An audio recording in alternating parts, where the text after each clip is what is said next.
This is the second episode of RCAC Talks for this academic year. My name is Zoe Griffith. I'm a PhD candidate in Ottoman History at Brown University. And with us today, we're very happy to have Professor Paul Magdalino, an Emeritus Professor of Byzantine History at the University of St. Andrews. And today, Professor Magdalino and I will be talking a bit about writing the history of empire.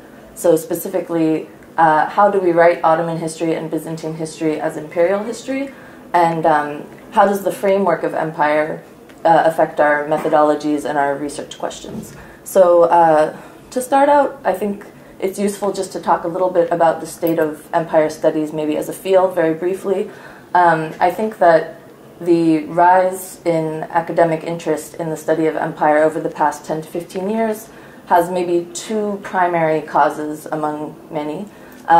One I'd like to say is an increased interest in applying very useful questions and methodologies that came out of post-colonial studies and the history of British Empire to a kind of wider scope of human history, so different geographies, different periods of time, bringing up the voices of subaltern populations, marginalized communities, into conversation with larger questions in history. But a second primary reason, I think, for an increased interest in empire in recent years would be related to current events in a sort of post-Cold War world order.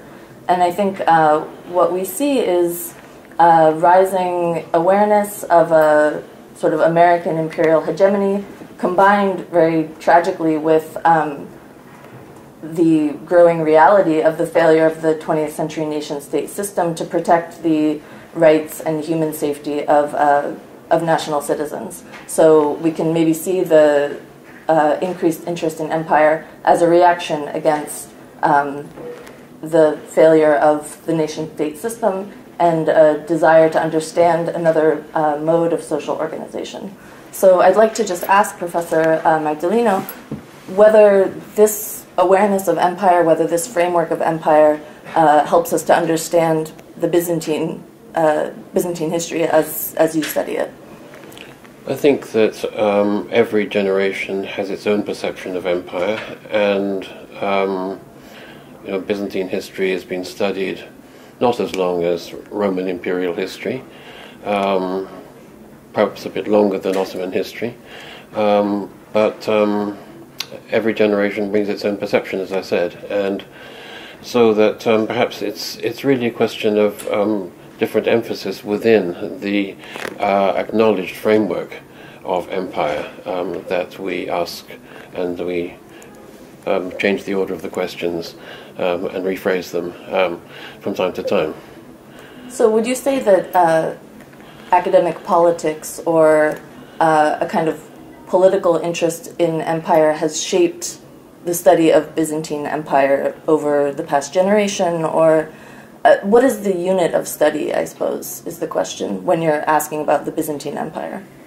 I suppose it's easiest to think of it in terms of the life and afterlife of those empires that did have some, that actually looked to Byzantium for some sort of authentication and looked back beyond that to Rome as their primary inspiration. And there one, of course, could name the Third Reich, Napoleon, and Russia in its direst form looked back to Byzantium, obviously, and beyond that to Rome. I think the British Empire avoided Roman references most of the time because it was more invested in its own national identity. But even so, it's then how the scholars attached to one of those polities think of Byzantium in relation to their imperial past has conditioned the work of German scholars, Russian scholars like Andrei Grabar,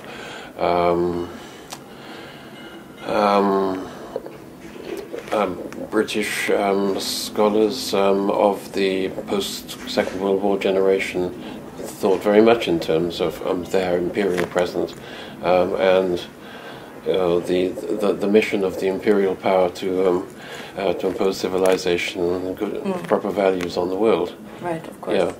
I think, it's interesting then from the Ottoman perspective, when we think about writing the history of post-imperial nation-states as imperial history. I'm a scholar of Ottoman Egypt myself, but the example applies also for scholars of Syria or the Balkans or Iraq or any number of modern-day nation-states.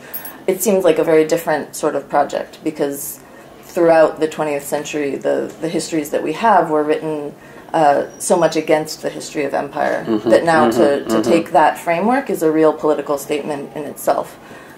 So that's it is maybe perhaps an interesting it's an interesting dialogue between the center and periphery.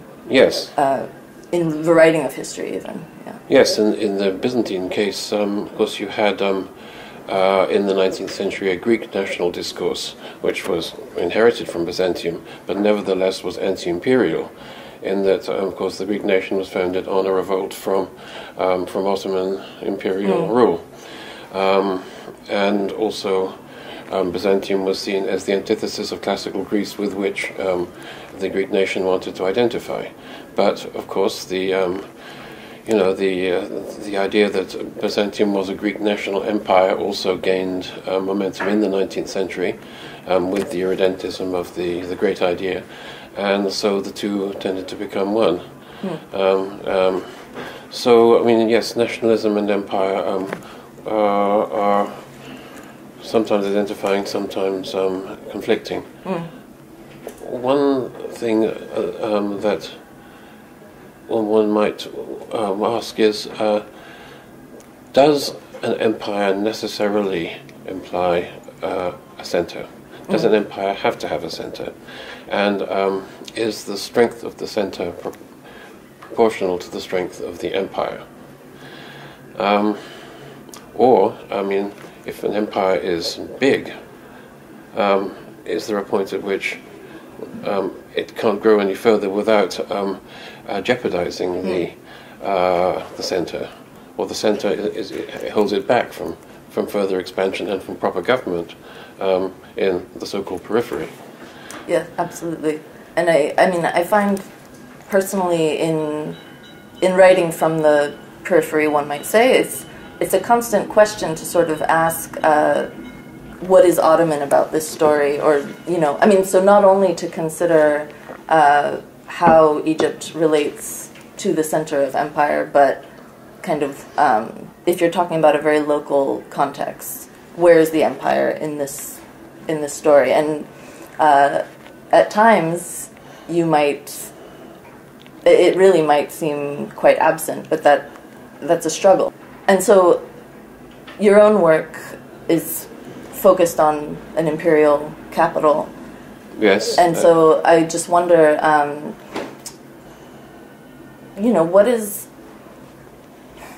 what is the unit of study for you in talking about in the empire? Who and what falls within that framework? I guess I do take a pretty centrist view of the empire, and it's the center that interests me. But the center without the periphery is meaningless too, and it's the interaction, the magnetism of the center that is the magnetism for me. So, yeah, I just add that an impulse to thinking about empire right at the present is the fact that this is the centenary of the First World War. We're going through the centenary of the First World War, which was the clash of empires, and really allows us to think about actually how many different forms of empire went to war with each other at that time, and yet with very similar mentalities. Yeah, absolutely. And I think this question raises a certain tension within the study of empire between a desire to maybe emphasize a different mode of tolerance or inclusivity or diversity, which, I mean, you do see, especially, I mean, very much in Ottoman history, for instance, there was this kind of, this notion that everything had to work together, but then an actual acknowledgement of the violence inherent to governing a huge territory, like you say. So I think that sense of looking at empire as a alternative mode or a clash is always there.